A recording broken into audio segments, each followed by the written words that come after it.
Ladies and gentlemen, welcome to the Rum and Regret podcast. I am Andy Drake. Joanna Myers. Nate Tussey, and we drink and we know things. And today we shall finally talk about The Mandalorian. Yeah, this is the way. This is the way. Fucking great series. Sorry. All right, go ahead. Yeah. Let's just talk overall impression of the series right off the bat. Joe, what do you think? Amazing. Absolutely amazing. Not a bad episode in it. I'm so stoked that it's takes away from the whole Skywalker saga, but also it's so Star Wars. Right. And This series feels way more connected to the original series that we know and love than any other sort of Star Wars project. I mean, Rogue One comes a sort of a close second to sort of feeling grounded in just the original series sort of lore and everything. But I love this because we get to explore the expanded lore. Everything else up until this point is kind of still in the Skywalker nebula. Yeah, I think Clone Wars still has Anakin. I was gonna say Clone Wars and Rebels are pretty damn good at exploring all that other but this is stuff, Skywalker's never mentioned in The Mandalorian at all, but it still feels so at home. The scenes in the bars are cantina scenes. You still have little bit of you have droids, you got stormtroopers, you've got all the awesome creatures, characters, and the planets and stuff. It's so good. Well, and that was another real great sort of creative choice from the showrunners, was not to create sort of too many new species or things. I mean, you just extend what we already know. I mean, if you look at sort of the creatures and the sort of, all the people around it, all the characters around the Mandalorian, I had action figures of those guys from the original series, in the same species. And that was just one of the things that really sort of grounded this in the universe to me, was they didn't try to do too much. It says, okay, we need a creature here. Well, let's pull something from somewhere out of the Star Wars archives and put it in. Got plenty to work from. Right. And and that was sort of the brilliant part of, getting Ugnaught to interact with the Mandalorian, for several episodes. I just thought that was such a cool idea, because they just sort of bark at each other, in Empire Strikes Back, and you don't really get to know them or sort of see them or anything. Not that they were central to that story, but they're sort of in the background. And now you get a walking, talking, old, grizzled Nick Nolte Ugnaught. Was that Queel, right? Queel, yeah, Queels. Yeah. And that's, they really did just a great job, not doing too much with it, but just expanding on sort of what's already there. Yeah, I totally agree. I mean, my overall impression was just overwhelmingly positive in general, and I think this is the success of the show is one thing, but the show itself kind of stands on its own merits and proves that this is the kind of thing where Star Wars belongs in this kind of format, in these small stories, as opposed to the grand sweeping galactic battles and that kind of thing, because that we've been there, we've done that. We're tired of kind of the same old tropes going around and around. We're kind of tired of going back to the well for the same characters. Thankfully, that's going to be moving along. It sounds like it's going to be moving way backwards into the Knights of the Republic, and they're talking about wanting Keanu to be involved in that, which would be fucking cool. But I just want him to say "whoa" or "I know kung fu" or something with a lightsaber. I know Jedi. Exactly right. I know the dark side.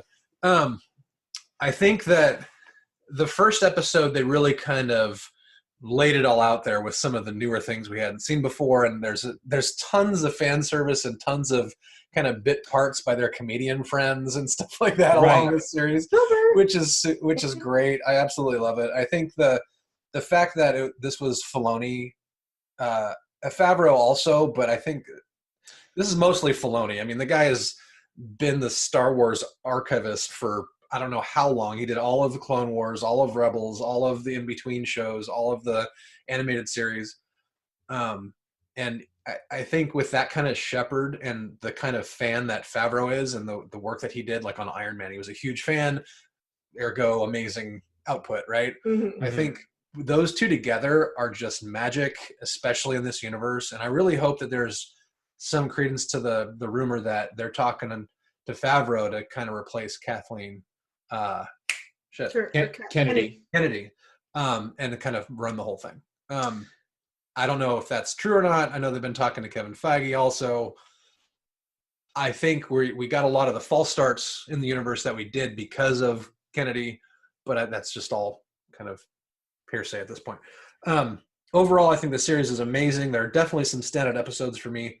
There are a little bit of kind of peaks and valleys in certain areas, but other than the music in the first one, which I thought was a little overbearing, there was like two tracks dueling for attention at a lot of the times. I thought it was amazing, and you start out with the first episode directed by Filoni and the last episode directed by Taika Waititi, and it's just amazing bookends, and I loved everything about it. So, yeah, that was my 2 cents.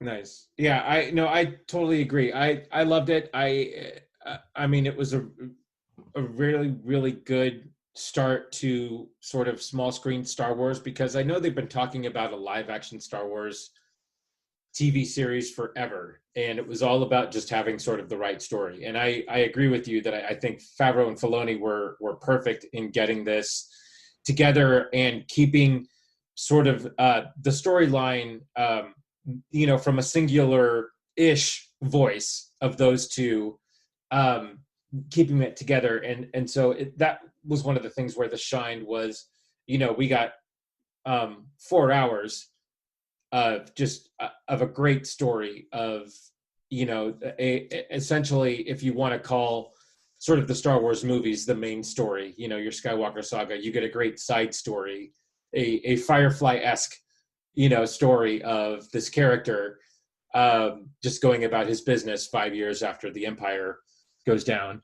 And yeah, it's, when this was first announced, I was, like any sort of Star Wars fanboy, I was just like, okay, well, what the hell is this going to be about? Where's it going to go? What's it going to do? Are we really going to get this weird sort of TV series about whatever, no, it totally worked. It absolutely totally worked. And it was just interesting and compelling. And like I said, it had enough fan service, but had enough sort of original story to keep us together and to keep it interesting and to keep it moving forward. So, yeah, I didn't realize that Favreau wrote most of this. I thought that was, there's only 2 episodes I think that he didn't write, maybe 3. Right.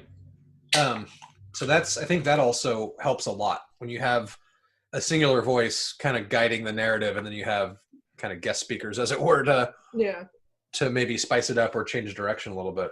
Yeah, well, and it really seemed that the story was very well hashed out, and not, sure they drew on to sort of character develop here. Yeah, well, there wasn't a Last Jedi moment that derailed everything they worked on in the first half. Yeah, exactly. Right. Yeah.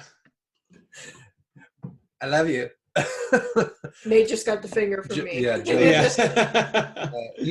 flipping the bird. Yes, I know the finger, Goose. Right. But funny you brought up Firefly, because that was one of my kind of go-to points, was the fact that like the whole spaghetti western take on it is amazing, and it totally reminded me of Firefly. And I think also it kind of helped people that are not really into sci-fi that much get into it. Like I know so many people that are just like not into sci-fi but love this series because of it's a spaghetti western. It's Kurosawa in Star Wars. It's amazing. Yeah, well, that was so one of the folks and Yeah. Awesome. Yeah. So no. So Whedon once described Firefly as like the Enterprise would just fly past these guys Yeah. and not care, but the story's still there, right?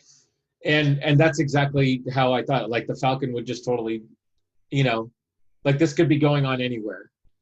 I mean, it could have been set during the original series, and it could have been, and it could have worked. Fly over planets, as it were. Right. Yeah.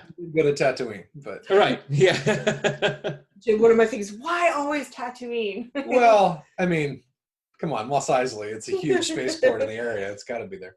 Well, I mean, but he's not. The Mandalorians showed up on Tatooine. Yep. So they're there. Bounties are everywhere. You can get them. Yep. So come on. I feel like all the jocks in high school would have become bounty hunters instead of like real estate salesmen. Right. Yeah. That's funny. Well, do we want to kind of do a chapter by chapter kind of run through real quick and see if anybody has specific thoughts? Yeah, absolutely. All right. So chapter 1, obviously, titled The Mandalorian. You get the crawl 5 years after the fall of the Galactic Empire. Mandalorian bounty hunter hands his latest bounty to Greef Karga. And so you're basically introduced to the bounty hunter, and you're also introduced to one half of the greatest clap heard around the world. And my brain is completely drawing a blank. In Greef Karga, played by Carl Weathers. Carl Weathers, thank you very much. Come on. And Apollo Carl Creed? Weathers looks pretty good for his age. Did a great job, I think. His character was an overactor, so it was perfect for him.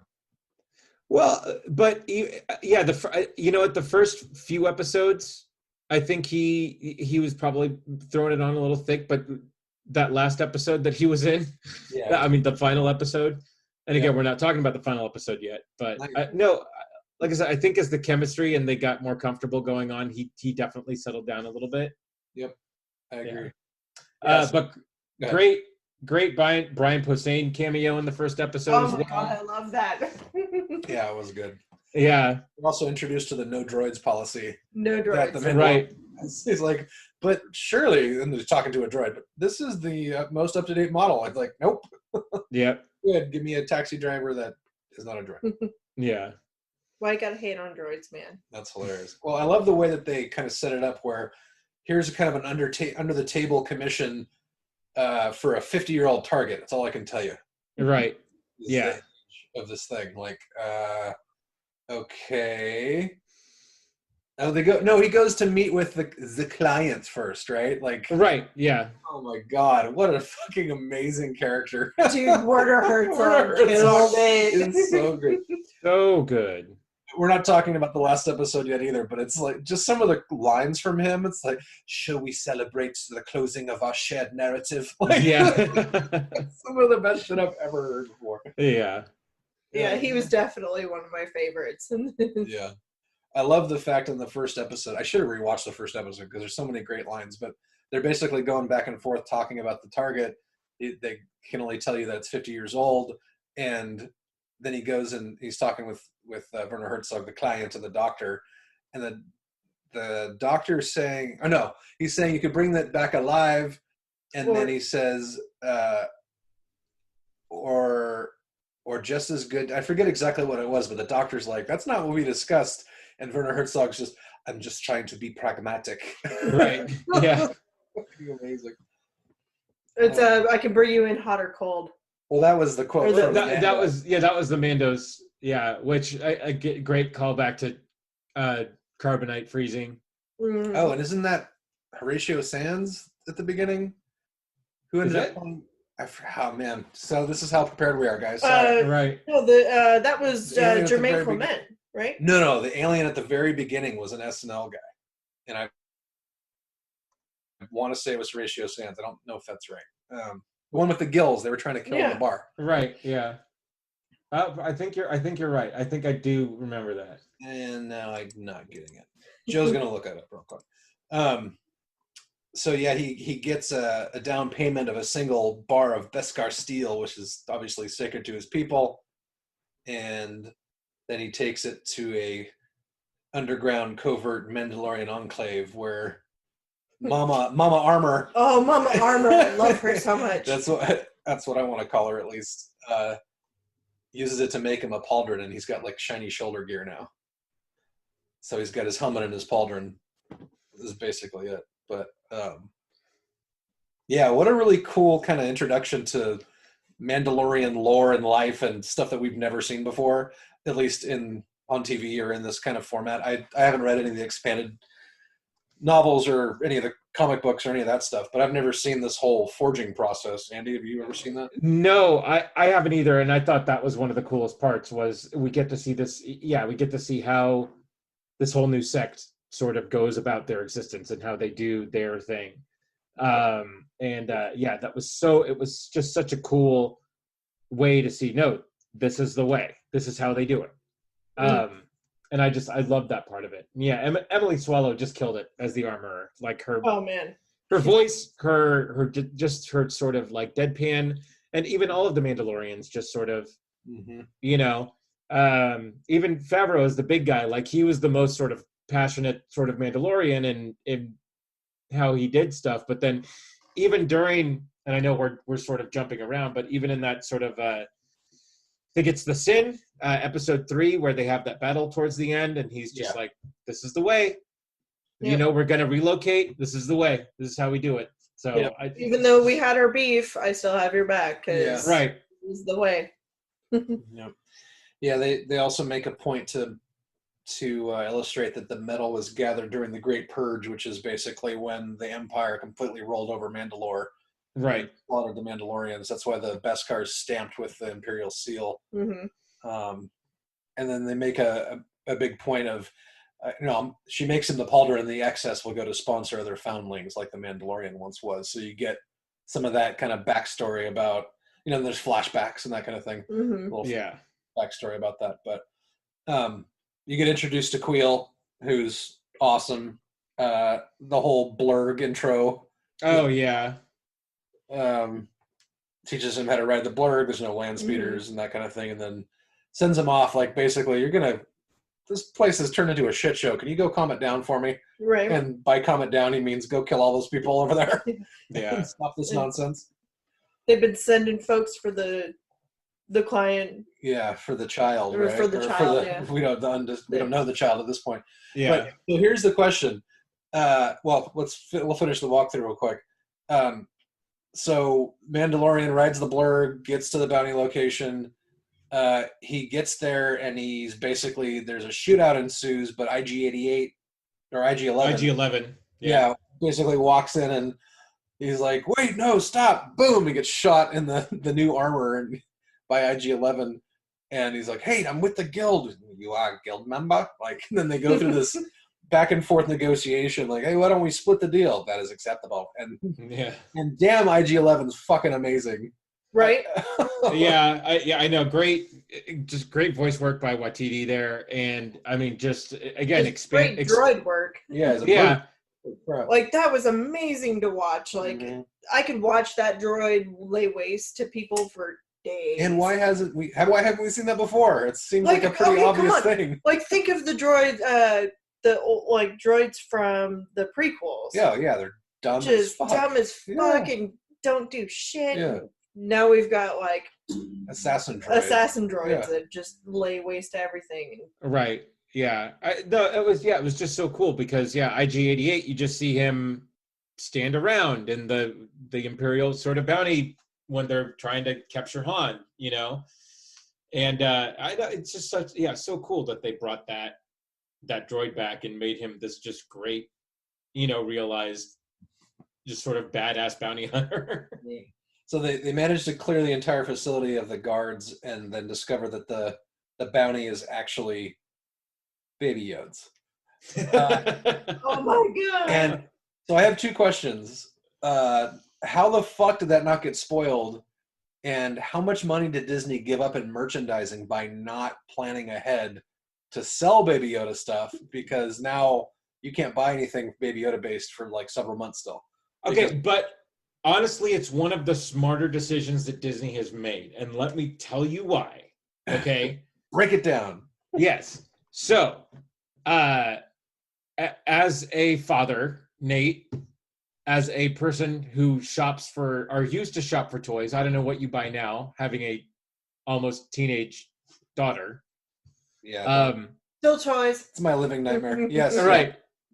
So anyway, I mean, Lego essentially spoils Everything. ships and creatures about 2.5 months, 3 months before the movie drops. Yep.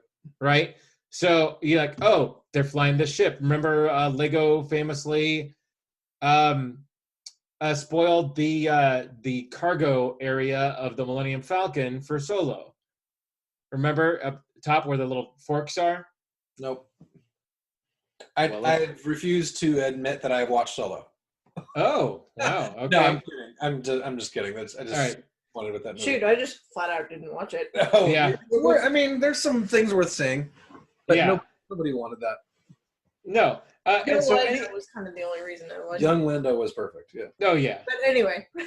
But anyway, I like it's in order to keep this quiet and keep it on the down low, of course, I think it was smart not to do anything. And plus, I think that they were waiting to see how this was going to be received, instead of going all in on, this cute action figure that we would have seen a month, 2 months beforehand. Now, all of this fervor, all of this want is now, and they have the ability to cash in eventually. At the same time, though, I gotta say, like, come on, Disney. Baby Yoda is gonna be eaten up and loved by everybody. And what is Disney there for? To make money. You should have a plan in place. Yeah. Like, yes, absolutely. Don't flood the market. Let everybody stew and want and build the want, but have a plan in place to then flood the market with toys. Right. Well, I think to his point is that there's no way they could have kept it quiet. I think in this day and age, doesn't matter how many NDAs you have out there, how many signatures you gather, how many silences you have to throw out there, how many bots you have combing the internet for your stuff to shut it down. There's no way that this doesn't get spoiled. Yeah. Honestly. So it had to have been a conscious decision, obviously, because we still don't have any Baby Yoda stuff. But I'm just kind of shocked because what is Disney about? Making money. They're a giant corporation that consumes everything to make as much money as possible. But again, shocked they made that move. This was their first foray into original programming on their streaming service. Yeah. Like, it's like I get it. I totally get it. And with honestly, I believe that they're still a little iffy on Star Wars. They're the less than stellar showing of Solo, I'm sure. Yeah. Well, but and even the reception of the last trilogy too. The Rise of Skywalker and the Last Jedi too. I think I think they were like, well, we don't know if we're going to have a hit or not. So what, if we throw it out there and it fails, we'll just sort of let it go. I will say that the one good thing about this though is like solo creators, like people on Etsy, are thriving right now because they're making. Not anymore because Disney's going after these people. Seriously? Oh yeah, big time. Yeah. They're slapping them with cease and desist. Oh yeah, all over the place. Wow. Oh, big time. Because I'm in a couple groups where you're seeing like Baby Yoda crocheted figures. Oh yeah, T-shirts, all kinds of stuff, and they are dropping the banhammer on people. Yeah. Well, see, that's where your Disney business. What is it? Big Business. What's the villain in Lego movie? Lord Business. Lord Business. Thank you. That's when Disney Business is jumping in, going nope, like whack-a-mole on Etsy, trying to knock out all the big ones. Yeah. Well, yeah. So if you know certain channels. Yeah, for sure. You can still get Baby Yoda merchandise. I pre-ordered the Funko Pop for Addie and maybe a few other ones just to have it. So it's there's still Baby Yoda crocheted figures that can be found on secret corners of the internet. Of course there are. Right. I love an underground Baby Yoda market. Like, hey, I got that Baby Yoda. What you need? Yeah. You want a keychain made of plastic that looks like Baby Yoda? Right. I got you, bro. Did you see at holiday times people were cutting the heads off angel cookie cutters because the wings turned into ears and made Baby Yoda cookies? Oh, yeah. Did you Yeah. see Baby Yoda margarita? No. Oh, I did see that. That was amazing. It's a margarita with 2 limes on the side. As Oh, the I ears. did see that. Yeah, with the ears. Yeah. Yeah. Oh my God. All right. So at the end of episode 1, we're still in episode 1. Baby Yoda is revealed, and then IG-11 attempts to kill the kid based on his orders in The Mandalorian. You hear a blaster shot and off screen, and then the droid falls. So the Mandalorian shoots and kills the droid, and then takes the child alive, and credits. And then the little hand reaches up out. Oh my! Oh, that's right. The profile from the side was really good. Bullshit that Disney didn't know this thing was going to hit big with the Baby Yoda. Like, they spent $500,000 on the puppet. I don't want to hear that shit. Yeah, and oh man, Yeah, I do. hats off for going practical on that puppet too. Sure. Yeah. It really made a big deal. I gotta say though, like the ending of it, the best part was the artwork at the end. Oh yeah. yeah, seeing the storyboards. Yeah. Like I would hang Storyboards. all Yeah. of those like Oh yeah. pages all over my walls. I bet you they're going to sell that. Like Oh, I'm sure they'll they sell it will. as an art book. Yeah. But yeah, both me and my husband Ken were just like watching it, and like at the end, it's like, oh, these are It's amazing. Yeah. Yeah. just stunning artwork. Yeah, I agree. All right, so episode 2, we're trucking along here. Episode 2, basically, let's see. So Mandalorian's on his way back to the ship with the child, and he gets ambushed by a group of rival bounty hunters. They all have those little tracking fobs on them, basically. Yeah. He gets through that little wave, and then getting back to his ship, he finds it's being stripped down by Jawas. Uteni! He proceeds to disintegrate a half dozen of them from distance with his badass rifle. Uteni. I know, it was so amazing. I'm sorry. I showed this to my daughter, and she's like, "Oh, cool, Jawas," and then blap. Zap. No more Jawas. So I could not stop laughing. You got It was so Jawas amazing. over here. Boom. No more Jawas over It here. was Yeah. And it's hilarious, the notes here. Nearing his ship, he finds it being stripped by Jawas for parts and violently confronts them. So they all retreat in the sandcrawler and take off. There's a whole Indiana Jones and the Last Crusade scene where he gets like hooked up on the side, and they're going to try and brush him off on the landscape, and he barely gets out of the way. I know, I love that, and I guarantee you that was an homage that was put in there. Yeah, and that was another really, really great part of just the character, the sort of realized character of the Mandalorian, that, yeah, he's a badass in some aspects of his job, but completely out of his element in other parts. For sure, and not as smart as you would think either. Right. Yeah, so it was great to see him sort of fail. Yeah. Yeah, he You gets know. all the way up to the top, and there's a bunch of them standing there. He's like an oh shit moment, and they fuck. stun Yeah. him, knock him off the side. This episode was great because we got to see him go back, and Queel's basically like, "I'll help you talk with them," kind of thing, and they locate the Jawas and negotiate parts, or negotiate for the return of his ship's components, and they basically For the egg. for him to find an egg, Mhm. right? Like, an egg? What are you talking about? Yeah. And Is holy this- shit. Is this the one where he leaves baby with the nanny? No. No. This is the He confronts the mudhorn. his Here. little hover carriage. Mhm. Yeah, his little hover in his pram, Yeah. and goes with him. And it's basically, it turns out to be the egg of a giant Mudhorn. rhinoceros Yeah. like thing times 10. And this is where I'm so kind of upset with this whole situation. Like, he's supposed to be this badass bounty hunter. Why would you go into the cave to find the thing? Wouldn't you try to lure something out into a trap or any kind of basic hunting? Well, yeah, just see what it is at first point, right? Yeah, I guess See what so. you're dealing with. Yeah. No, But he's he just going gets in. all kinds of fucked up by this thing. And to the point where all his armor's all jacked up. He has no weapons except for a little vibroblade dagger. And he's basically about to just like, "Ugh, I'm going to die." And Mudhorn's charging him. And then all of a sudden the thing stops and then starts to levitate off the ground. Its little legs are kicking. And then he Ugh. turns and looks, and the child's got his little 3 fingers stretched out like, gee, gee, gee, moving an X-Wing. And it's just amazing. And then I love that the Mandalorian's like, okay, cool, stab, and the thing dies. Yeah.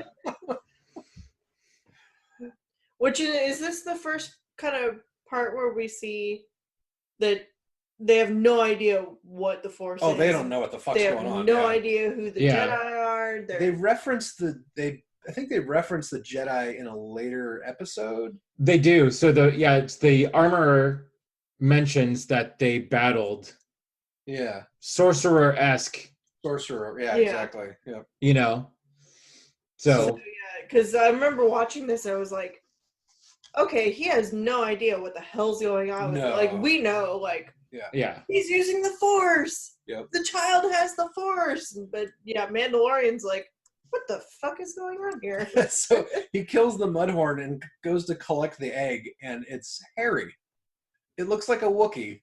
It's a giant egg, about 2 feet tall probably, and a foot across, and it's covered in hair. And what the fuck? I mean, Jawa's DD. No. I meant the hairy egg. Yeah. Like, why is Yeah. it?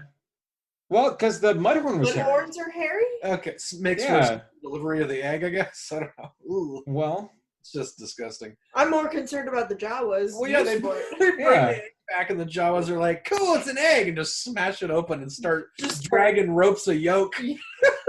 just going to town on it. Yeah. yeah. Well, when life throws you a Mudhorn, rub a furry egg. Like, hey, who's the Mudhorn? He's just a bloke from down the road. Yeah, that's hilarious. So then there's a whole montage scene of the Mandalorian and Queel working together to patch up the old rust bucket, and he basically works together to leave the planet with the child.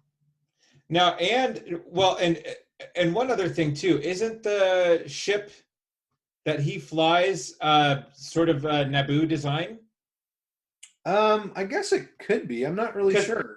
Because I think it was Horatio Sands in that first episode, and he says this is pre-Empire, isn't it? Yeah, Which I think was supposed to be a reference to that. So yeah, you're right. It does have kind of the shiny roundness, maybe. yeah, It seems like it's not like the Millennium Falcon where it means the world to him. It's like it's just a car. right. Yeah, Which I'm kind of cool with. It did remind me a little bit of the Firefly ship, though, with Yeah. the way the thrusters are oriented. Serenity. Yeah. right. Yeah. So yeah, Mando has a new friend in Queel. Yeah. Takes off with the kiddo.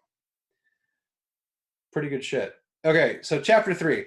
This is probably one of my favorite episode after the last one. The last one's my favorite, but chapter 3, The Sin, fucking it. We get to see him go full Terminator, full Mandalorian bounty hunter on a whole little fortress of stormtroopers, and it's fucking brilliant. It was pretty So I'll just go through the quick overview here. So Mandalorian delivers the child to the client on Navarro and collects the bounty of 20 bars of Beskar steel. And uncharacteristically, the Mandalorian asks about the client's plans for the child, but he's told that it's none of his there's none of your concern. You can't not do his accent. He's adorable. He leaves without any conflict. Returning to the Mandalorian enclave, the Mandalorian has his damaged armor replaced and weapons upgraded by the armorer, who forges a full cuirass from most of the Beskar steel, and also makes him the singing birds? Is that what they're called? Yeah, or whistling. Yeah, bird. the crowd control, the Mandalorian crowd control. Crowd control, well done. And he just immediately uses them, but for a good reason. Which is awesome. Everyone's all super jelly about his all the Beskar he brings back, and this is when he gets confronted by Favreau's beefy Mando character. The beefy Mando. Oh, Hashtag beefy Mando. Because It's not just for dinner. Because I watch things with closed caption on. Broke Andy. Oh God. He's literally like, he's called like heavy metal something. He Nice, really, heavy Mandos. oh man, I wish I knew. I gotta look that up. Yeah, so he basically brings the Beskar back and another Mandalorian, Beefy Mando, berates him for working with former agents of the Empire who are responsible for the predicament they're in the first place and forcing them to hide. The armorer diffuses the situation by reminding him of the way of the Mandalore, and then returning to the guild, the Bounty Hunters Guild. The Mandalorian learns from Grief Karga that everyone in the guild has a tracking fob for the child, so he's really pissed off about that. And Karga implores him to take some rest and chill out, but the Mando wants another job. And he asks Grief Karga if he has any idea what the client has planned for the child, but Grief says he's not supposed to ask and it's against the code, telling him to forget about it. And basically the Mandalorian goes to his ship to leave for his new job and then grabs the little shifty lever to go to hyperspace, and the little ball that that Baby Yoda is playing with is not there, and he's so sad. Causes him to backtrack to the base of operations and kill everybody. Fucking amazing. Well, he has a great. Well, first he does have a good interaction with, what's his name, the doctor. Yeah. And Dr. Pershing. Now, did you guys notice? And this is actually a prequel trilogy callback. Yes. The logo on the doctor's outfit is from the cloning facility on Camino. Yep. I got that called out online. I didn't notice that, but shit. Yeah. I did not catch that. Yeah. So, are they trying to clone Baby Yodes, or? So, from what I've heard, in season 2, we're going to find out how Palpatine is back in the Rise of Skywalker, spoilers, and it has to do with the material they're extracting from the Baby Yodes. Okay. That's kind of the working theory right now? Yeah, it's some online theory plus some of my theory kind of sprinkled on top of it. Yeah. Okay. All right. Yeah, so Mando basically goes, has a change of heart, is going to go back and save the kid. He's kind of scouting around the outside of the facility, and he sees the little the hover pram in the dumpster. Yeah. Fucking hell. I love how his helmet works with his scope on his rifle there. So he's got infrared and audio that are all piped into his helmet. That's pretty cool. And you hear him talking back. You hear the clients and the doctor talking back and forth. Yeah. Get the sample and whatever. And so then he decides, enough of this shit, walks up to the door and rips out the eyeball. And stormtroopers come after him, and he basically just T3s his way through it, and just, it's fucking amazing. Decimates it. Right. Great firefight. I love how he uses all of his weapons. Basically, the flamethrower is just legit. And they use the flamethrower in every episode too, which was great. Which was such a I just love that. Especially when I had the Boba Fett action figure. I always wondered sort of, does that work? Does this work? Does that work? Yep. We never knew what it was for, but I love that they basically paid off everything that you ever, wanted a Mandalorian to do. Yeah, for sure. That whole firefight the whole video game clearing the facility situation was great. I mean, there's a bunch of good tension in there, a bunch of really good action that was shot really well. The whistling birds at the kind of climax of that event were really cool. Yeah. And then he's on his way back from he rescues the child, right? The child's strapped into the lab equipment. It's got go ahead. Yeah, and then a really great scene of all of the little tracking things going off. Oh man. Yeah, in the cantina, and so good. Yeah, they all close on him, and Grief Karga is basically there with all the bounty hunters and demands him to hand over the child, and he refuses. And basically, a firefight breaks out, and he goes full Counter-Strike sniper mode in a wagon. Yeah. And starts kind of taking things out. It looks like he's about to get taken over, and then you get the holy shit moment that I haven't seen in a Star Wars movie, and I can't remember how long, or any Star Wars anything.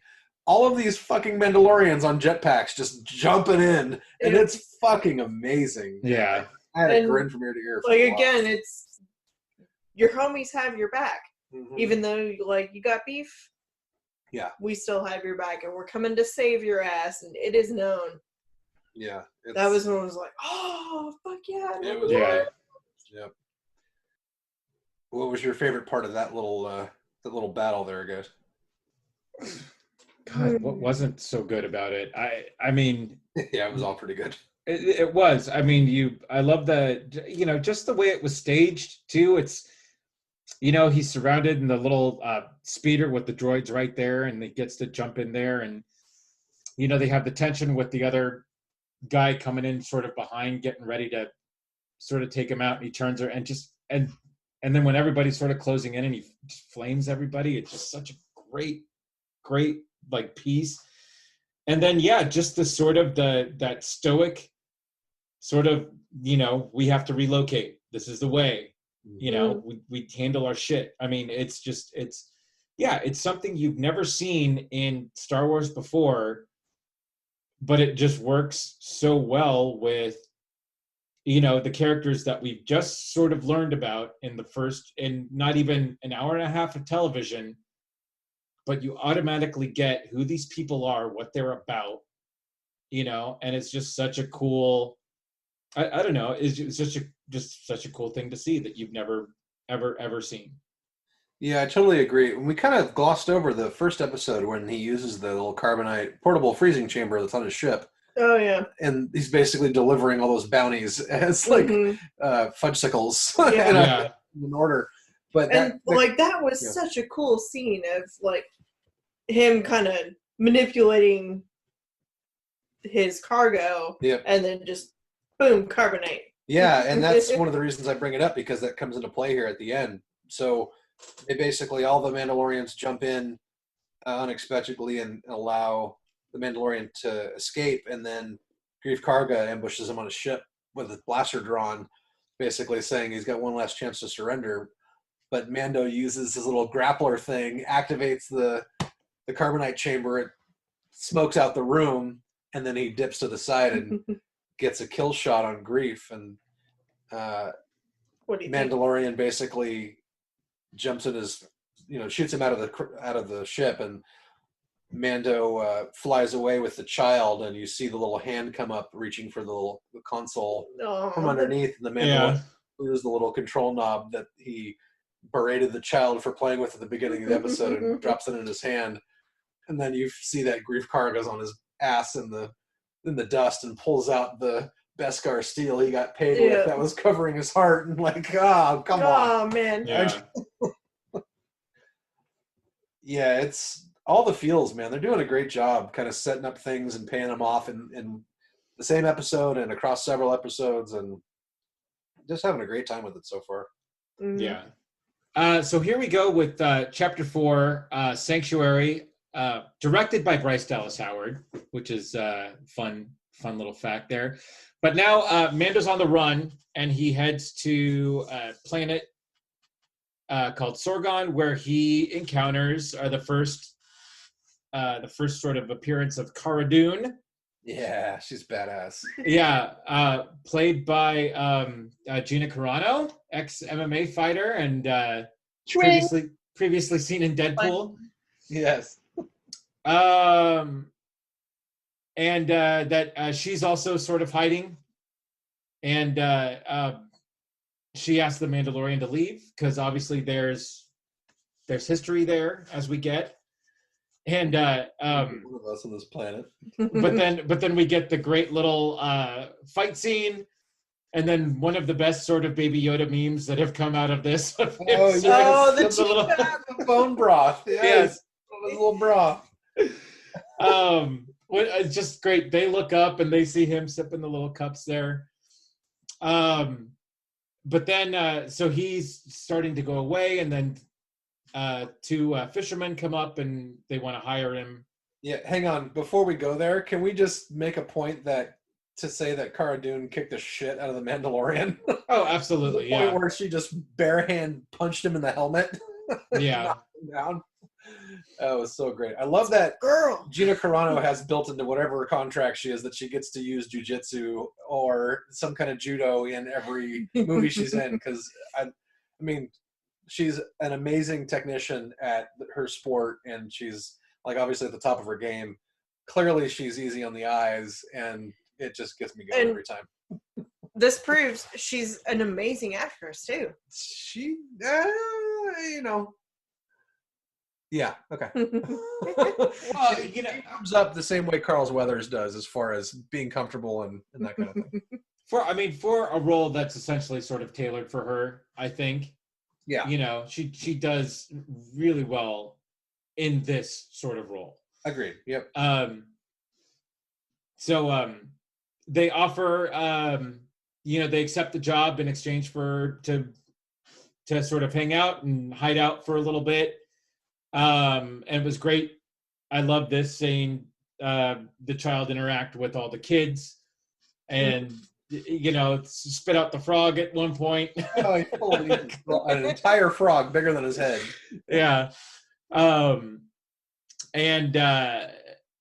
then that's when they find out that the Scout Walker is they do a sort of a There's bandits coming. Yeah, there's right.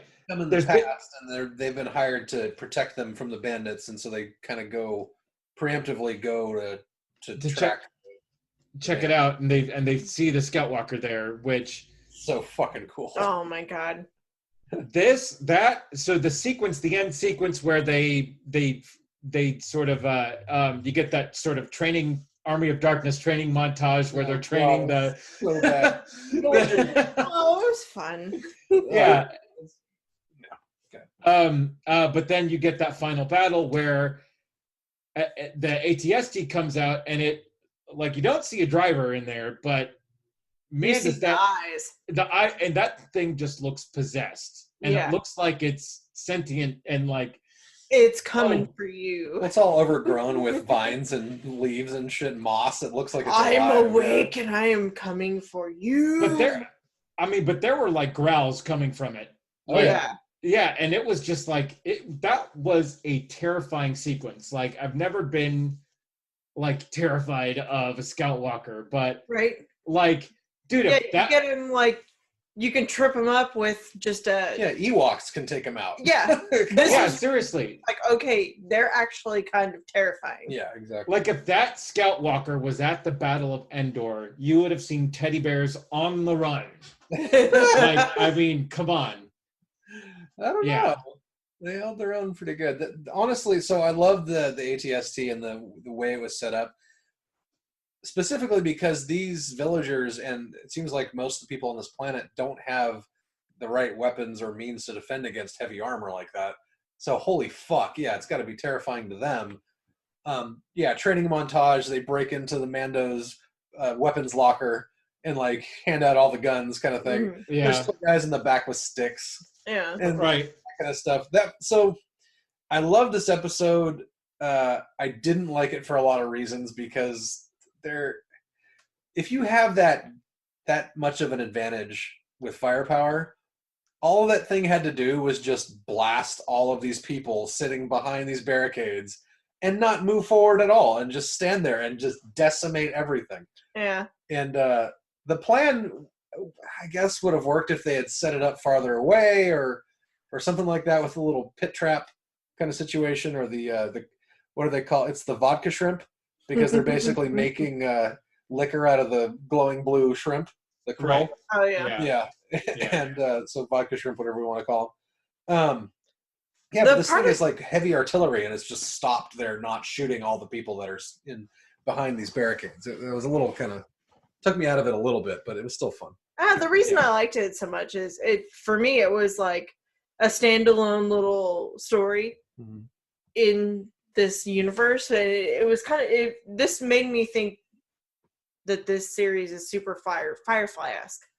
Yeah, because it was like, okay, here's the little one-off story where they're going on a mission, do the mission, everything's wrapped up nice and neat with a little bow, and then you go on to the overarching story. Yeah, it's a side quest. Yeah, exactly. And it was a fun little side quest, and you get to see, like, the Walker, and you get to see Baby Yoda with his tea, and you can, like.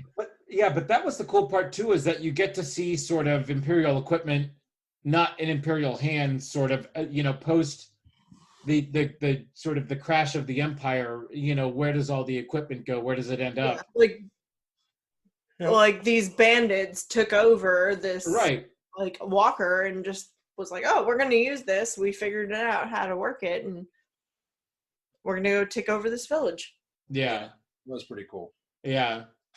But yeah, of course, they win, and then the Mandalorian plans to leave the child with the village because he seems very integrated with the kids, and it could be a place for him to sort of hang out, have fun, and not be on the run all the time. And then you get the guild member coming in at the last point.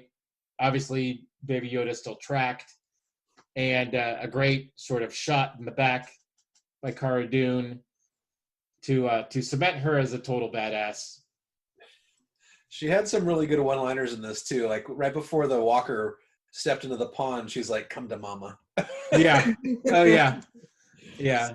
Yeah, she did do a pretty good job. Yep. Yeah. So now we go on to chapter 5, the gunslinger, which we get to go back to Tatooine here. Written and directed by Filoni on this one. That's right. Yeah. Favreau didn't write. And so they end up in like docking bay 34 or something like that, not docking bay 94, where the Millennium Falcon was. Right. So they and it gets so the ship gets damaged in a dogfight early, right? So he's forced to land in Tatooine and take a job to get money for repairs. Right. And we get a great oh man, who's the actress who did this? Amy Sedaris. Thank you. Yes, Yeah. Great Amy Sedaris role. She's got the little pod droids too from the prequels. Mhm. Yes. Yeah. So yeah, this is where she babysits Baby Yoda. Right. Yeah. Right. And then we get he goes to the now run by droids cantina. Yep. Which was great. Because no, we don't accept their kind in here. Yeah, we don't serve their kind. Like, yeah. And at the same frickin' table where Han shot first, we can all fucking agree on that. Mandalorian meets the sort of up and coming wannabe bounty hunter, Toro Calican. Yeah, that has a job and needs help with it. Yep. And so we get the dewback again. They jump on We've got some badass speeder bikes. Oh, that's right. That's right. And that kind of stuff. Yeah. Yeah. They come across Tusken Raiders, and there's a great little funny back and forth between Mando and the kid, seeing the banthas out in the distance, and they're looking at him through his brand new binoculars, like he's talking shit about Tusken Raiders, and they're literally right behind you. Kind of Yeah. Yeah. Why don't you tell them that? Right. Yeah. Yeah. So they're tracking another mercenary assassin person, and they end up finding her in the desert. And they let's see. Hold on. Well, Calican come across the dewback that you were talking about. That's right. And they dead bounty hunter attached to it, but it turns out it's bait from her. Right. Yes. She starts sniping at him. Yeah, and so, but they end. Oh, that's right. She snipes him, and he runs up because he's all steeled up. Yep. And he could withstand it to a certain point. So they find the girl, right, and then the kid kills her, doesn't he? Off of here. Yeah, so they basically they find the dewback with the bounty hunter. It was bait. It was a trap. They get pinned down. They wait till the cover of night. Then they've got flares basically to shoot off to blind her night vision. And Yeah, so the Mandos basically, they're charging on their speeder bikes to get to the cliff. They shoot off flares periodically. That's Mando right. basically takes a hit to distract her while the new kid sneaks up behind her. He gets his ass kicked by her, which is awesome. Right. But That's that right. gives Mando enough time to get up there to lock her down. They basically cuff her up. And then they get to the point where because she took out Mando's speeder in his rush, they only have one speeder left. So he has to go back to get the dewback in order to get everybody back together. Leaves her alone with the kid. With the kid, he kills her. She tries to convince him to hey, the Mando is worth way more, credit than I am, and why don't we do this thing? And it kind of looks like he's gonna think about it and maybe goes to release her, but then he just gut shots her and kills her on the spot and takes off to set up his own ambush for the Mando. So Mando gets the dewback, comes back, and she's dead. And then, it's like smash cut to back to the hangar where he basically confronts the traitor kid or whatever. And then he's, does this whole evil exposition, this is what I'm going to do and blah, blah, blah. And then Mando uses the same flares to distract him and then does like a little side roll and just straight murders him down. And Baby Yoda goes flying. You're like, oh, that's right. Yeah. What happened to the Yodes?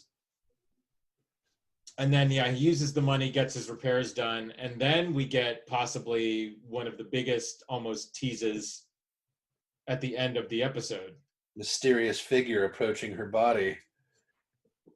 Everybody thinks this is Boba Fett, right? The last time, because the last time you heard the jingles during the walk was when Boba Fett was walking, and he has got spurs on his thing. So I know. So he had spurs and the cape, and God, please let this be Boba Fett. Because they did Boba Fett wrong. I'm sorry. Timeline wise, could it be? It's only 5 years later. It's 5 years after Return of the Jedi. Oh, okay. Yeah. And I don't know if it's canon, but there have been several stories where Boba Fett makes it out of the Sarlacc. I think it might. Is it canon? I don't know. I'm not sure if it's canon or not. It might very well be in Mandalorian season 2. Oh, shoot, listeners, help us out, man. Is this right? canon? This was answered a long time ago by George Lucas when Boba Fett was brought back in the novels. Boba Fett died in the Sarlacc pit. He's slowly being digested. He never escapes. That is the true canon. Okay. I don't know. I think that's bullshit. Well, could it be someone just repurposing armor? Then? Yeah, apparently Boba Fett wasn't a Mandalorian. No, he was never a legit Mandalorian. Yeah. Well, I would say that Jango Fett wasn't a Mandalorian. Well, he was a clone, right? Right. But well, no, doesn't matter. You don't have to be from Mandalore to be a Mandalorian. Right. He was sort of paid abide by the code. The code. Yeah. But we've all seen Jango's face, and who knows when Boba took up the armor. No, well, and Boba. That's right. Boba's his kid, his clone kid. Yeah, right? Boba's the clone kid, but Boba was never a Mandalorian. Well, he was. We don't know that. Well, no, he was never a Mandalorian race. He could have been. He could have been a foundling because he was orphaned at that battle. He could have been a foundling, but in canon, I don't think it's. Which, correct me if I'm wrong. I think he just took up the armor from his dad, right? But it's not his. But it's not his dad's armor. It's not his dad's. I think it's just like they took the armor as an intimidation. Yeah, well, because they were I honestly don't think they were actually card carrying Mandalorians. Right. Well, but if you wanted, they wore the Mandalorian armor to get more bounties and that kind of thing. Yeah, and so just to back up real quick, sorry, Andy, I know you're trying to jump in here, but it's okay.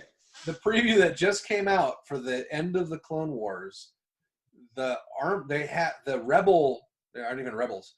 The troops the clone troopers have jetpacks with missiles on the top of them, and it looks kind of like what the armor that Jango Fett had. so that's possible that we're kind of maybe it was fashioned after Mandalorian armor because it's not actually Beskar steel. It doesn't have the the sigil or whatever. Yeah, so maybe this is another rabbit hole we should go down in a. This we'll talk about this in our bonus Patreon episode. Right. Yeah. Yeah. Sorry, So Andy. my thing is that we do not see Boba Fett until he's looking down at his decapitated dad, right? Yeah. In wherever that planet was, right? Yeah, 30 years later, And then the next time we see him, if you want to get technical, was the remastered A New Hope, where he gives us that little nod after he's hanging out with Jabba. Yeah, it's still like 30 years though after the prequels, right? At that point. So there is plenty of time considering our own Mandalorian's timeline, right, where we see his face as a kid, and he's picked up by Mandalorians. Mandalorians could have easily picked him up on that planet as a foundling and trained him in the way. Yeah, I agreed. I think that makes sense. Yeah, it could have. I'm sure there's novelizations out there about it could have been the way. And monkeys might fly out of my butt. So anyway, this rolls into chapter 6, where this is one of my favorite episodes, where it's called The Prisoner. Bill Burr, fuck the world. Right. I love Bill Burr. It's so stoked. I am shocked he had such a big part in this. Holy hell. I know. Yeah, but still, we also get Clancy fucking Brown in here too.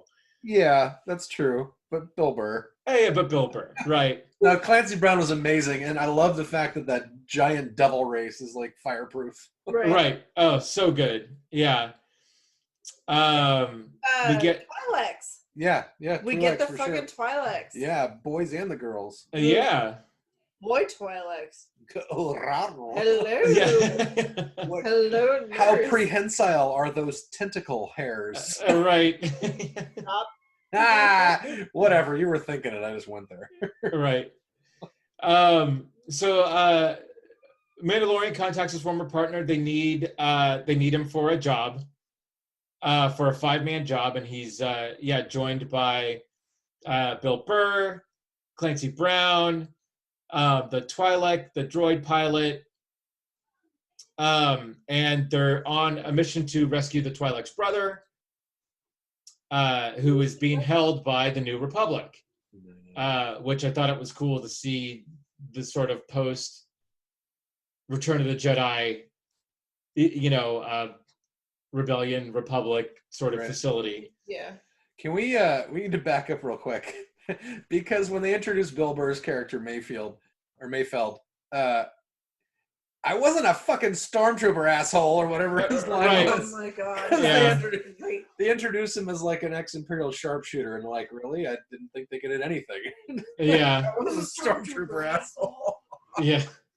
That's a great homage, which actually pays off in the last episode. In the last episode, big time. And we'll talk about that later. And apparently now there's in space New Boston. Or Bostonian. Right, yeah, for sure. That's funny. Yeah. So they go to the prison ship. They fight through security droids. We get some great action. They make it to the control room where the ship security chief triggers a security beacon, which is basically informing the 911 X-Wings to come. Bad boys. Right. Yeah. What you gonna do when they come for you? Yeah. And so please grab that as a drop, Andy. Holy shit. We're gonna Joe, you were never escaping that soundbite. Okay. Yeah, that was great. Oh, God. So they rescue the Twi'lek's brother, but they end up double-crossing the Mandalorian. But he gets out and he ends up defeating his crew at this point. Then captures. They capture the Twi'lek. And then at this point, the droid who's left in the ship at this point figures out that the child is still on the ship after receiving the transmission from Greef Karga, but then is shot down by the Mandalorian before he can get harmed. Mando then brings Quinn back to his buddy and departs with a payment, but as his buddy is about to scramble the fighters, or the one fighter to take out the Mandalorian, that's when the X-Wings show up and fucking decimate the. Yeah, Mando pulled a little switcheroo and slipped the beacon onto the guy he rescued. Yeah. Leads to a trio of X-Wings that basically just bomb the shit out of this place. And those pilots were all directors. Yeah. So we got Filoni, Deborah Wong, who is helming the Obi-Wan series that is supposedly coming out. Deborah Chow, I think. No, Rick Famuyiwa. Yeah, and Deborah Chow was the other director, and she actually did episode 3, The Sin, and also I think this one. Yeah. Or the next one. Yeah. Yeah. Yeah, that was a pretty cool little scene. Like, oh, that's totally Filoni. Yeah. Oh, yeah. What's the guy from Lost that's in the last couple Star Wars movies? The big guy? Not the Hobbit, the big dark-haired guy. Oh, Jorge Garcia? No. Maybe it's not Lost. Who am I thinking of? Heroes? Oh, yeah. You're thinking of, God damn it. Greg Grunberg. Yes, sorry. The Tangent Force. Right on. Snap Wexley. Yes, sure. That person. Slappy McSlapperson. Right. It was nice to see the little cameos, but it definitely reminded me of that. Like, oh, I know that guy. Hey, yeah. What's up, guy? Yeah. So we now we move on to chapter 7, The Reckoning. This is basically the beginning of the end. Yep. For the 2-part season finale of The Mandalorian. So he gets his message from Greef Karga, and this this is one of my favorite scenes of of the child when they're down in the sort of when they're down in the hold as they're going there, but he grabs the stick on the he's playing. Yeah, remember? Yeah. So anyway, they meet Greef Karga outside of town, and then Karga proposes that they use the child as bait in order, and then to kill the client, and then just free themselves. Mm-hmm. And then so Karga says, I'll square things off with the guild, and that will allow the Mandalorian and the child to live in peace. And of course, Mandalorian thinks it's a trap, and he brings in Cara Dune and Kuil, and then we get the Kuil bringing us the reprogrammed IG-11 to protect the child and become the nurse droid. And then training montage. The training montage of It was so unnecessary and so drawn out. Like, we have to teach this droid how to walk and not drop a box on a lizard. It was right. Awesome. I know, it's just too much. It's a droid. You program it. You don't have to relearn how to walk and shit. It's like, come on. Yeah. But, honestly, that montage does pay off in the last episode. It humanizes the droid. I understand anthropology. Yeah. So, yeah. Too. Nope. Literally not. Yeah. Once everybody gets together, they meet Greef Karga, and he's got his boys with him, but then we get attacked by Minox. Is that what those were? That's what they were, chewing on the power cables. Not. Those were not Minox. They were Minox, dude. No way. Minox are like the little sucky things from the worm belly. They weren't giant fucking space dragons. Maybe they were baby Minox in the space worm. Oh my god. Yeah.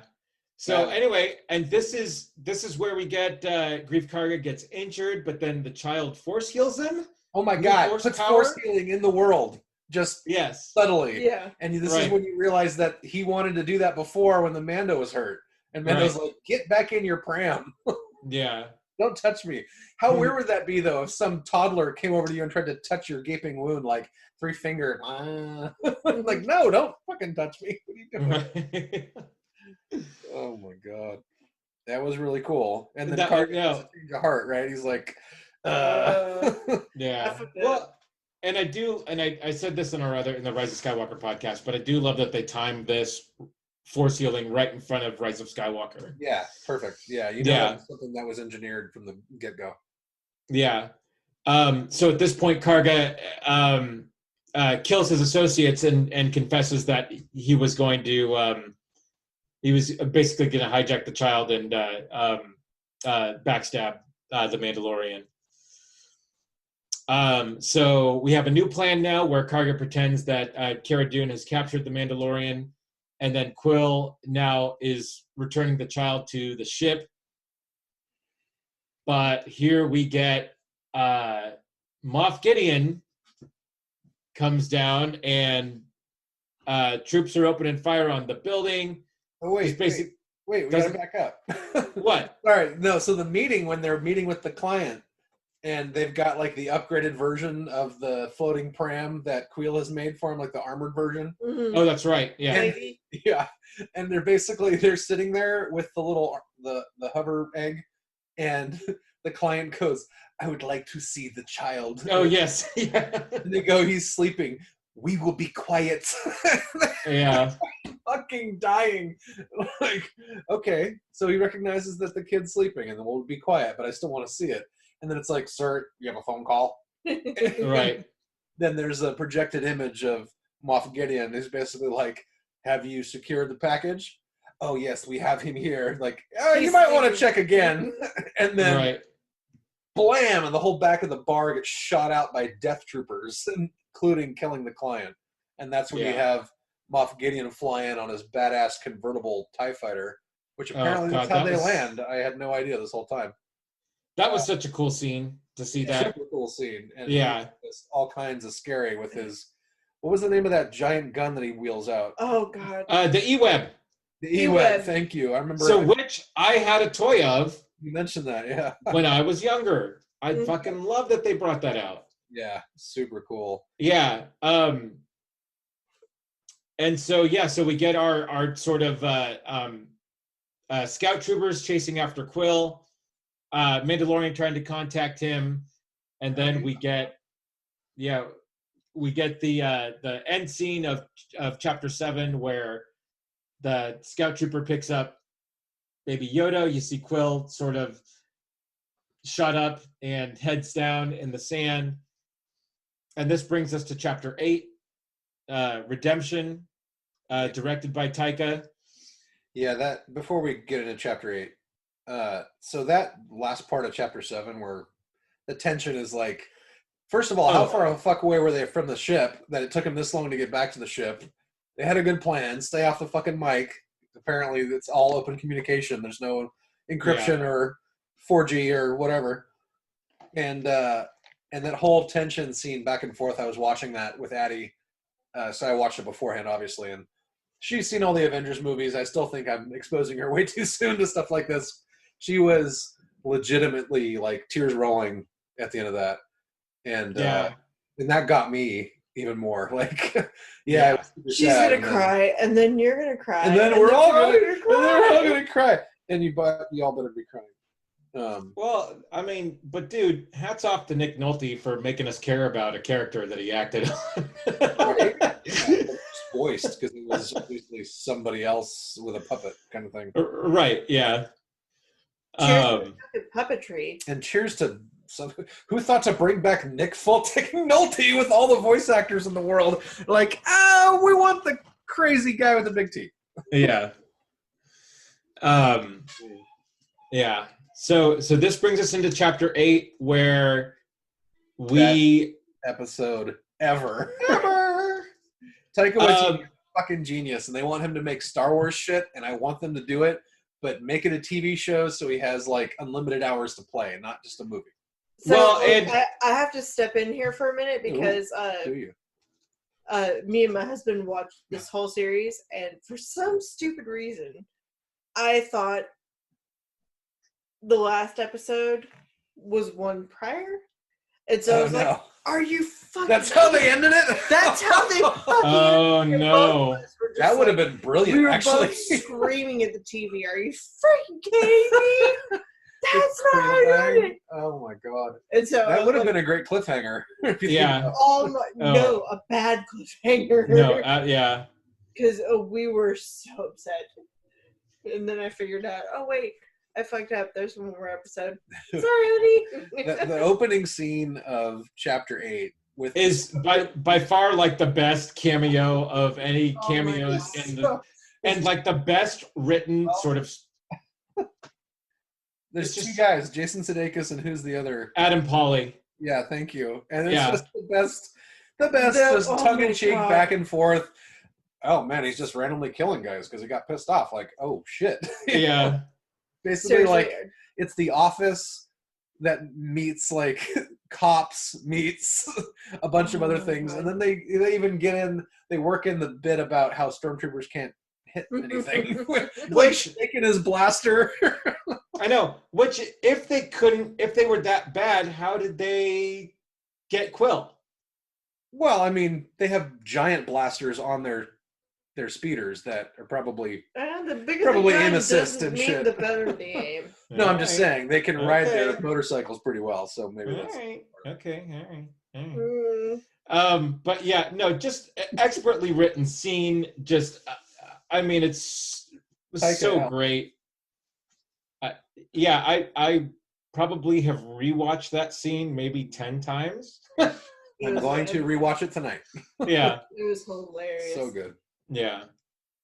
And so, and then we get IG-11, who comes out to save the day.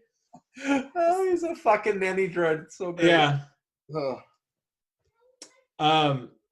And then and then it cuts back to Moff Gideon, who they're now in a sort of standoff with Grief Karga, Cara Dune, and the Mandalorian, and he basically pulls out the files on Cara Dune and Grief Karga and the Mandalorian, basically giving everybody their backstory. Cara Dune was from Alderaan. He drops the Mandalorian's name,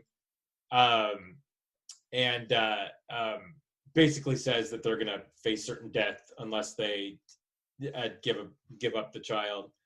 And then we get, again, one of the second best Baby Yoda meme is the super happy on the speeder bike with IG-11, flying through as as IG-11 just decimates all of the stormtroopers on his way to the cantina.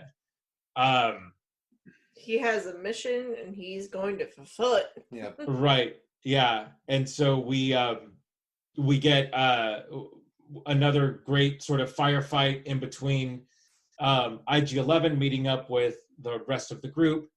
And we get a fucking flame trooper straight out of Star Wars Battlefront here that comes in. Yeah. Which is... Little side note, I actually was in Best Buy the other day. They have flame trooper helmets. No, they that don't. You could fucking buy. No way. Yes, they do. And that's pretty they're awesome. like, I think $60. Huh. That's so just FYI. Reasonable. Go to Best Buy. If it's pretty cool. I have space to mount helmets on the back wall here. Oh man. I'm gonna have to check that out. Although Death Trooper helmet, if I'm gonna get a Stormtrooper helmet, Death Trooper helmet or Sith Trooper helmet from the new movie is pretty dope too. Oh yeah. Yeah. TIE Pilot, it's pretty cool. Yeah.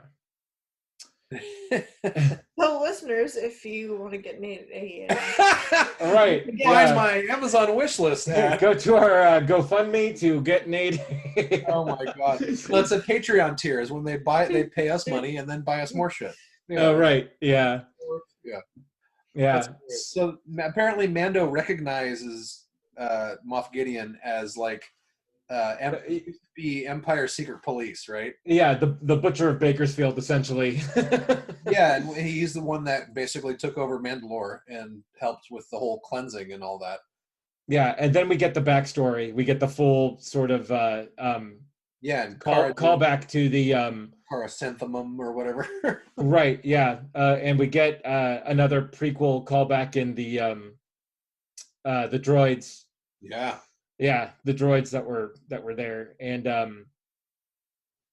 yeah, we get his the basically Mando's becoming a foundling and getting whisked away on a Mandalorian with a jetpack up in the air. Yeah, and then you were talking about the flame trooper basically turns a corner and is about to burn them all out, and and then Baby Yoda uses the Force to reflect the flames back and immolates the flame trooper. Oh yeah, it's so cheesy, but it's great. I love it. yeah. And then Mandalorian was hurt in the firefight because Moff Gideon blew up the E-Web power source, and he's sort of close to death. And so IG-11 gets them down the garbage chute, and we get our first look at Mandalorian with his helmet off, which I don't know that they needed to do this. Well, Like, IG-11 gets to take his helmet off because he's not a person. Right. Yeah, he's not a person. But like, I don't, I mean, I don't know that we needed to see Pedro Pascal. Like, I mean, it drives home the point that he's turned a corner on the droid situation, and that's true. Yeah. And I'm with Andy on this. Brings it full circle. I don't think that we could have gone V for Vendetta on this. Like, yeah, you could have just kept it on. Played that out, and that could have been the season 2 thing, honestly. Yeah. But it's like that was the whole thing of like he doesn't show his face to human. Like, he doesn't show his face to people. Or he basically, and it wasn't people. It's like he just doesn't show his face. Well, he takes his helmet off when he's by himself because he did that on the planet. But he doesn't show his face. Right. Show his face. Yeah. Yeah. And then it's like, I'm not a person or a human. Right. Well, I mean, obviously they did it to add more weight to what happens later with the IG-11 droid. So. Yeah. Right. Retreat to the sewers. So retreat to the sewers, and he goes back down to where the little Mandalorian stronghold was in the beginning of the season, only to find a big pile of armor in the middle, and then he hooks up again with the armorer who's still there. Yes. And and then we get a lot of he gets his sigil. He gets the Mudhorn sigil here. And Jedi drop, right? Mm-hmm. Yeah. Right. Yeah. Yeah, she mentions that those powers are similar to those of the Jedi, ancient enemies of the Mandalorians. Yeah. And then this is where she tasks him with saying, well, he's technically a foundling now, so you have to return him figure out where he's from and return him to his kind. And then this is a child now. Yeah, right. Yeah. And this is where he gets his signet, and then he gets the jetpack. Hell yeah, he does. You trained with this when you were a child, right? Rising Phoenix. Right. Yeah. And then we get and so they go further down to escape via the lava river, where we get the little R2 unit run boat that gets them in it. I love how that when the R2 unit pops up, it's got like full like arms and legs and right? Yeah, just long R2. Yeah, right. R2 tall. Yeah. R2XL tall. Yeah. And then we get Mandalorian sees that stormtroopers are surrounding the exit of the lava river. So this is where IG-11 steps up and says, well, my base, paying off basically the first episode where my base programming is to self-destruct in this situation. Oh man, we totally glossed over that in the first one. That was a great bit back and forth, like, don't self-destruct. Right. Oh, so good. But That's what I do. Yeah, exactly. Oh my god. And here we go. He comes. And so back. He has a Terminator moment. He's a T2 moment where he's Seriously. walking through the lava and sacrifices himself. It's amazing. I now know why you cry, but it is something I could never do. Right. Thumbs up. IG-11 as voiced by Arnold Schwarzenegger. That would have been great if this gave a thumbs up right before he blew up. That would have been amazing.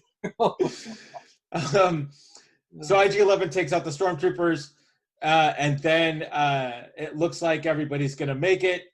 But then we get the TIE fighter, Moff Gideon in his TIE fighter, and possibly the best Carl Weathers line ever delivered in any of his work. Do the magic hand thing. His best line ever? Oh, come on. Yeah. Okay. That's pretty good. Do the magic hand thing. Do the magic hand thing. Oh no, but he had one earlier too when Baby Yoda was going to heal him. He's like, he's trying to eat me. Oh, that's right. Yeah. Pretty good too. And so at this point, in order to take down the TIE fighter, we get some jetpack action.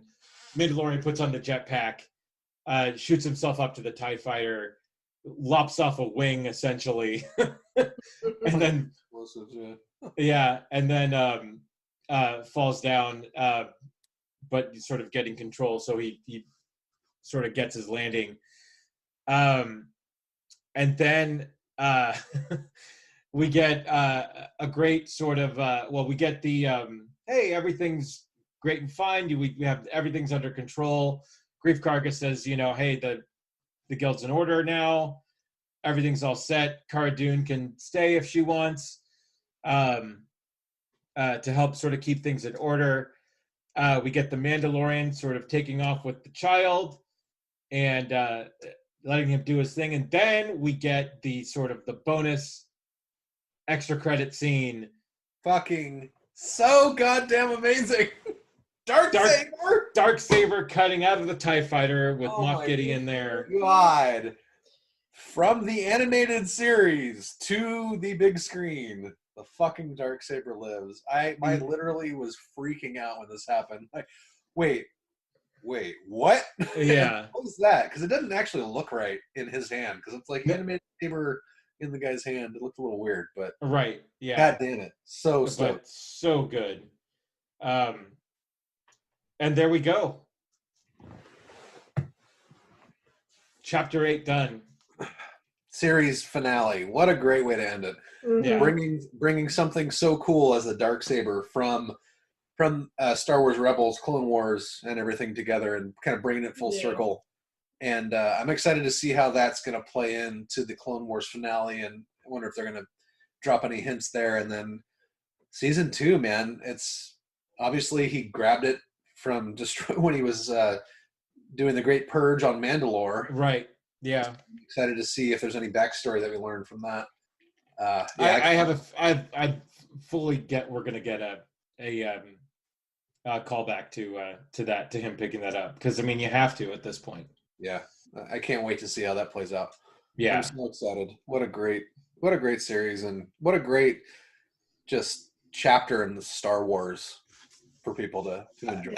No, absolutely. This sets Star Wars back sort of in the right direction, and it proves that it can work on the small screen. Yep, agreed. And it proves that you don't need to have, like a big overarching sort of, battle at the end. We don't need, a shit ton of characters because we want more action figures. You give us a good solid story with a handful of people that you can really develop and care about. People that you can relate to. And right. I think it also proves that if you have a singular, or not even a singular, but just a consistent leader and a consistent story. Yes. You can accomplish amazing things within that umbrella. And it's not that you had some other writers, you had a bunch of other directors, but as long as you have a singular focus on what the larger story is, you can pay everything off. And that's why Marvel was so successful with their 23 film arc and wrapping it up with Infinity War is you kind of had somebody behind the scenes pulling, like, this is the general thing, fill out your chapters. Yeah. Kind of Right. thing. Yeah. Which, I mean, with The Mandalorian, you could put Bill Burr in Star Wars and make it work. Yeah, right. Well, right. Yeah. That's the thing. That's, it was such a separate story and such a great sort of perspective. It was nothing we've ever seen before, but it had so much connective tissue to the universe that it didn't feel out of place or anything like that. Yeah. And that was the really cool part. Enough connective tissue to keep, like, the old school fans engaged, but then you have enough new stuff to where you can get people that don't normally watch, like, Star Wars stuff. Right. Yeah. I mean, this felt like I was reading sort of like a fun sort of side fan novel, Mm-hmm. But it wasn't a fan novel. It was an actual fucking TV series that just gave us all this great sort of, everything we love about Star Wars, which, just the fact that it's sci-fi and fun and fantasy, but also, grounded characters that you care about, and then possibly one of the cutest fucking things we've ever seen in existence. Okay, so real quick, who's the cutest? Baby Yoda, Porgs. Porg's not on the same level. What's the new guy from Rise of Skywalker? Babu Frick. Babu Frick. Babu Frick is good. Okay. And there's somebody else that they were comparing Baby Yoda to. Who was that? I don't remember.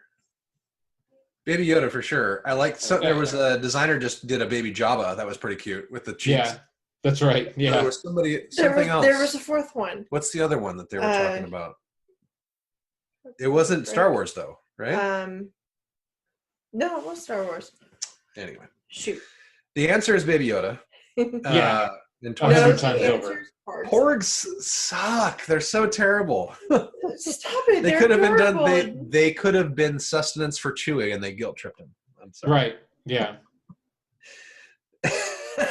Joe's not thrilled with that. Nope. Not having it. Rise of Skywalker. So just. It was a bit part. Come on. He was cuter than Baby Yoda. Baby Jabba, Baby Yoda. No. Nope. I know what you're talking about. I can't remember what it is now. Yeah. It's fucking killing me. Yeah. Ooh, 10 creatures that are cuter than Baby Yoda. You're gonna make me go through one of those 10. Baby Ewoks are cuter. Shoot, what was it? Number 9 is Porgs. No, wrong. BB-8. Yeah. Oh no, it was BB-8. BB-8's cuter. BB-8. Ice So foxes. BB-8. Ice foxes are cute. Babu Freak. Babu Freak. Babu Freak. Maybe you should stop talking for a while. Babu Freak. Babu Freak. Babu Freak. I love the. He's my oldest friend, Babu Frick. Yeah. Yeah. I'll see 3PO. Anyway, so amazing series. I'm excited for the direction this is headed. I can't wait for season 2. And fucking Favs, man. Yeah. I'm so stoked for Favreau. I mean, I'm stoked for Dave Filoni also, but I haven't had as much a connection with his stuff really as I have with Favreau over his career. And I mean, I'm so stoked for him, and everything he's done is turning gold, and I can't wait. Oh, yeah. No, yeah, 100%. I agree. And fucking Taika Waititi for Star Wars series. Please, not just a movie. Movie's not enough time to play. Him for anything. Right. Like, Yeah, Taika Waititi for president. Anything. Yeah. We'd all be more entertained. God, Yeah. the fucking treasure. Yeah. Good stuff. All right. Good stuff. So, what was your favorite part of The Mandalorian? Do you guys think that this is a right step for the Star Wars franchise? Are you guys more hopeful for the Star Wars franchise now that we've seen this? Let us know in the comments. You can find us on Facebook at Rub and Regret, or on Twitter at rum_regret and at www.rumandregret.com. Andy, where can we find you at? On Facebook and Instagram, I am Crazy Drake. On Twitter, I am Andrew Drake. I am at Joe Chickadee on any social media or joechickadee.com. And you can find me at a bunch of different addresses, but mainly Avid Gamer, the little side project I've been working on. So it's AV1D Gamer on YouTube, on Twitter, and on Facebook. So I guess if there's anything else we want to go over, until next time, we have spoken. We have spoken. We have spoken.